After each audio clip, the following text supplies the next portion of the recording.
আজকে আমি এসেছি তারকেশ্বর। এখানে পুকুরে স্নান করছি, স্নান করে ঠাকুরকে দেব। এখানে সব দোকান রয়েছে, এইসব দোকান থেকে আমরা ফুল, বেলপাতা, দুধ, গঙ্গা জল সব কিছু পেয়ে যাব। এই মন্দির দেখতে পাচ্ছেন বাবার মন্দির।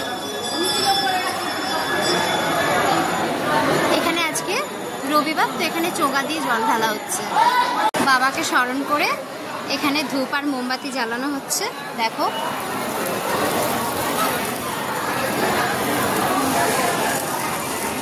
দেখো বন্ধুরা, মন্দিরের ভেতর যে ঢাক, ঢোল, কাসর, ঘণ্টা সব বাজছে, এটা বাবাকে উদ্দেশ্য করেই। কারণ এই সময়তে বাবাকে রাজবেশ পরানো হয়, আর রাজবেশ পরানোর পরে বাবাকে এইভাবেই পুজো করা হয়। তো তারপর 3টের সময়তে মন্দির বন্ধ হয়ে যায়। দেখো, আমার ভিডিওটা তোমাদের যদি ভালো লাগে তাহলে লাইক অ্যান্ড সাবস্ক্রাইব প্লিজ।